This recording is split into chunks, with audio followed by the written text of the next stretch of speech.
दोस्तों, मोदी सरकार एक बिल लेकर आई थी वक्फ बोर्ड का। इसका काफ़ी विरोध मुसलमानों की तरफ से किया गया। जो विपक्ष की पार्टियां हैं, इनके नेताओं की तरफ से भी सदन के अंदर इस चीज़ का विरोध किया गया था, इस बिल का विरोध किया गया था। इसके बाद जेपीसी ने, दोस्तों जेपीसी को ये मामला सौंप दिया गया था। जेपीसी ने देश भर के लोगों से अपील की और उनसे राय मांगी कि आप राय दीजिए, इस बिल को पास कराना है या फिर इस बिल को रिजेक्ट कराना है। तो दोस्तों, बहुत सारे मुसलमान ऐसे होते हैं जिन लोगों को ईमेल भेजना नहीं आता है। उन्होंने ये जो राय है वो ईमेल के ज़रिए से मांगी थी। उन्होंने एक जीमेल जो है जारी किया था। अब बहुत सारे मुसलमानों को ईमेल भेजना नहीं आता है, यानी मुसलमान बहुत से ऐसे हैं सिर्फ व्हाट्सएप पर मैसेज तो भेज देते हैं या फिर नॉर्मल वाला मैसेज भी भेज देते हैं, लेकिन ईमेल वगैरह भेजनी उनको नहीं आती है। इस चीज़ को आसान करने के लिए all India Muslim personal law board की तरफ से एक QR कोड जनरेट किया गया, जिसमें एक ऑटोमेटिक ईमेल लिखी हुई आ जाती है। यानी अगर आप लोग गूगल क्रोम में जाकर इस QR कोड को स्कैन करेंगे तो ऑटोमेटिक वहाँ पर एक ईमेल लिखा हुआ आएगा।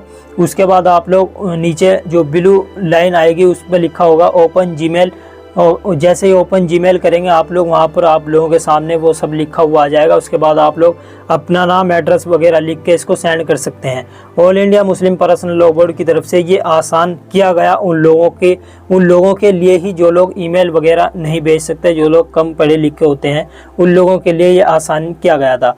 बहुत सारे लोगों की तरफ से ये अपील की गई कि इसको ज़्यादा से ज़्यादा फैलाएं, यानी ये जो QR कोड है ये इस वक्त हर एक ग्रुप में वायरल हो रहा है। असदुद्दीन ओवैसी साहब की भी वीडियो काफ़ी वायरल हुई इस मामले पर। सबसे ज़्यादा तो असदुद्दीन ओवैसी साहब ही बोल रहे हैं वक्फ बोर्ड वाले मामले पर। अब एक और वीडियो उनका सामने आया जहां पर वो पीछे QR कोड लगा हुआ है, अपने कुछ लीडरों के साथ खड़े हैं वहां पर, और यही अपील कर रहे हैं देश भर के लोगों से कि मैं वक्फ बोर्ड, ये जो बिल है मैं इसका विरोध करता हूं। सरकार जो काला कानून वक्फ संशोधन विधेयक 2024 लेकर आई है उसे रद्द करने के लिए all India Muslim personal law board की जानिब से जो QR कोड दिया गया है उसके ज़रिए जेपीसी को अपनी राय भेजें। राय भेजने की आखिरी तारीख 13 सितंबर है। इस तरह की जो है जानकारी असदुद्दीन ओवैसी साहब दे रहे हैं। ज़्यादा से ज़्यादा जो है वो लोग जेपीसी को अपनी राय दें और इस बिल को रिजेक्ट कराएं। ये वीडियो भी आप लोगों को दिखाऊंगा और इसके बाद मैं आप लोगों को दिखाऊंगा कि किस तरह से असदुद्दीन ओवैसी साहब को जो अजमेर दरगाह के सरवर चिश्ती साहब हैं उनकी तरफ से बयान जारी हुआ है इस वक्फ बोर्ड बिल को लेकर। असदुद्दीन ओवैसी साहब को लेकर उन्होंने कहा है कि किसी, यानी मुस्लिम नौजवानों से, मुस्लिम कौम से कहा है कि किसी को तो अपना लीडर चुन लो, किसी के तो पीछे आप लोग चलो, किसी के तो नक्शे कदम पर चलो, किसी को तो अपना लीडर बनाओ। यानी इस तरीके की बातें कहे हैं कि सबसे ज़्यादा अगर पार्लियामेंट में कोई बोल रहा है तो वो असदुद्दीन ओवैसी साहब हैं मुसलमानों के मुद्दे पर। ये वीडियो भी आप लोगों को दिखाऊंगा, पहले आप ये वीडियो देखिए असदुद्दीन ओवैसी साहब की। बिस्मिल्लाहिर्रहमानिर्रहीम, अस्सलाम वालेकुम वरहमतुल्लाहि वबरकातुहू। मैं आप तमाम के लिए एक पैगाम दे रहा हूँ इस वीडियो मैसेज के ज़रिए, जिसमें आप तमाम से गुजारिश है, और आप जानते हैं कि नरेंद्र मोदी की हुकूमत ने एक जालिमाना और एक गैर दस्तूरी वक्फ तरमीमी बिल को पार्लियामेंट में पेश किया है। उसके ख़िलाफ़ एतराज़ात देने का वक्त 15 दिन का दिया गया है और 15 दिन की मोहलत 13 सितंबर को ख़त्म हो रही है। तो मेरी आप तमाम से गुजारिश है कि all India Muslim personal law board ने जो QR कोड के ज़रिए हमको ये सहूलत फ़राहम की है कि हम इस प्रपोज बिल के ख़िलाफ़ अपने एहतजाज को और अपनी मुखालिफत को दर्ज करवाएं। तो उसका तरीक़ाकार ये है कि आप पहले अपना फ़ोन को लेकर उस QR कोड को देखिए और उस QR कोड को स्कैन करने के बाद आपके पास ये आएगा, एक ब्लू बटन आएगा ओपन जीमेल को आप प्रेस करिए और उसके साथ ये सब तमाम चीज़ें आ जाएंगी। इस पे आपका ईमेल अकाउंट ऑलरेडी है या डाल दीजिए, फिर उसको आप सेंड कर दीजिए जैसा मैंने अभी सेंड किया है।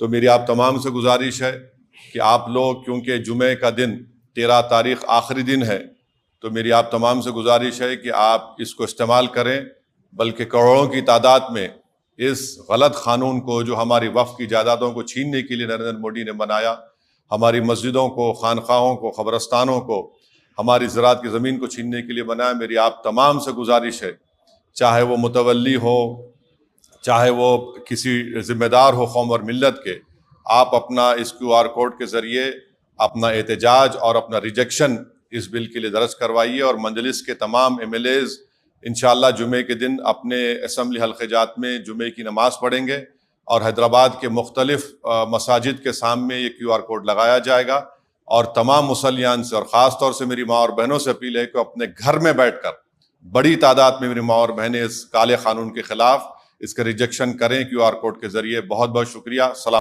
तो देखा आप लोगों ने, असदुद्दीन ओवैसी साहब ने अपने कुछ लीडरों के साथ खड़े हुए हैं और एक बार फिर से अपील कर रहे हैं कि 2 दिन बाकी बचे हैं, ज़्यादा से ज़्यादा। और असदुद्दीन ओवैसी साहब ने खुद ये तरीका बताया है, यानी आप समझिए किस तरीके की आवाज़ असदुद्दीन ओवैसी साहब उठा रहे हैं इस बिल को लेकर कि असदुद्दीन ओवैसी साहब खुद QR कोड को स्कैन करके लोगों को बता रहे हैं कि इस तरीके से आप स्कैन कर सकते हैं। अब दोस्तों, जो सरवर चिश्ती साहब हैं, अजमेर दरगाह से एक वीडियो आई है सरवर चिश्ती साहब की। उन्होंने कहा है कि किसी को तो अपना लीडर बना लो, मुसलमानों का रहनुमा, मुसलमानों का लीडर कौन है आज के इस दौर में? तो असदुद्दीन ओवैसी साहब ही जो है मुसलमानों की खूब अच्छी तरीके से आवाज़ उठा रहे हैं। पार्लियामेंट में, संसद के अंदर भी अगर कोई बोलता है तो असदुद्दीन ओवैसी साहब ही हैं। इस तरह का बयान आया है, पहले आप ये बयान सुनिए। अस्सलाम वालेकुम, मैं सैयद सरवर चिश्ती अजमेर शरीफ से। अफसोस की बात है और हैरत की बात है, इज्जत हमारी तार तार हुई है, घर बुलडोज हो रहा है, मॉब लिंचिंग हो रही है, मस्जिद शहीद की जा रही है, मदारिस शहीद किए जा रहा है, दरगाहें शहीद की जा रही हैं, खानकाहें शहीद की जा रही हैं। ये वक्फ अमेंडमेंट बिल 2024 आया, जगह जगह से आवाजें उठा रही हैं कि ये जो QR कोड दिया है इसको आप पंच करें, अपना स्कैन करके डालें, इसको रिजेक्ट करें। आज की तारीख 10 सितंबर 2024 तक आज तक भी किसी ने वक्फ अमेंडमेंट बिल 2024 के खिलाफ कुल 40 लाख लोगों ने इसको स्कैन किया है। क्यों सो गए? देखो क्यों सो रहे हो मियां, रोड पे तो आना ही पड़ेगा। एक तो वैसे ही तुम लोगों ने बहुत देर कर दी है, बर्दाश्त कर करके जुल्म और ज्यादती सहते हुए। जालिम से बड़ा गुनाहगार वो है जो जुल्म बर्दाश्त करता है। एक डेमोक्रेटिक कंट्री में रहते हो, अपने डेमोक्रेटिक राइट्स का तो इस्तेमाल करो। आप क्यों नहीं कर रहे? एक बात और कहना चाहता हूं मैं आज अपने दिल की, जो मैं कई बार कह चुका हूं, किसी को तो अपना लीडर तस्लीम करो मियां। मैं तो असदुद्दीन ओवैसी साहब को देख रहा हूं कि बाप बांगे दौल वो आवाज उठाते हैं, कस के आवाजें उठाते हैं, तोक़ीर रजा खान साहब उठाते हैं, आपके सज्जाद नोमानी साहब उठाते हैं, और भी दीगर हजरात उठाते होंगे। मेरे को अभी इस वक्त उनका नाम ज़हन में नहीं आ रहा है, तो इसलिए मैं माजरत चाहता हूं। आप लोग भी उठाते हैं, लेकिन सब में बड़ी आवाज आज पार्लियामेंट में मुसलमानों की कोई है तो असदुद्दीन ओवैसी साहब की है, मौलाना। लेकिन आपको उन लोगों से, सच्चे कायद से मुसलमानों को हमेशा बदगुमानी रहती है। ये मौलाना अबुल कलाम आजाद कह के गए थे और 1400 साल की तारीख भी है हमारी। तो कोई आदमी आवाज उठा रहा है तो उसके पीछे हो जाओ, उस पर इल्जाम तराशी इतनी कर देते हो कि बीजेपी का एजेंट है, फलाएं ढिमकाना है।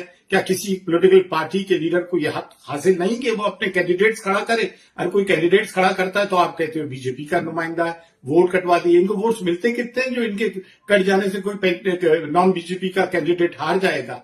तो ये इस तरह की बातें ना करो। बेऐब तो खुदा की जात है भैया, किसी को तो लीडर तस्लीम करो जिसके पीछे चलना सीखो। हर एतबार से वो भरे पूरे हैं, साहिब हैसियत हैं, खूबसूरत हैं, खुश अकीदा हैं, पढ़े लिखे हैं, वेल ड्रेस्ड हैं, जम के बोलते हैं, पार्लियामेंट्रियन है, बैरिस्टर है। सुना दोस्तों आप लोगों ने, आप लोग क्या कहना चाहेंगे इन वीडियोस के बारे में? दोनों ही वीडियो मैंने आप लोगों को दिखाई है। अपनी राय नीचे कमेंट बॉक्स में ज़रूर बताएं। इस वीडियो को ज़्यादा से ज़्यादा शेयर करें। चैनल को अगर आपने सब्सक्राइब नहीं किया तो सब्सक्राइब ज़रूर कर लें।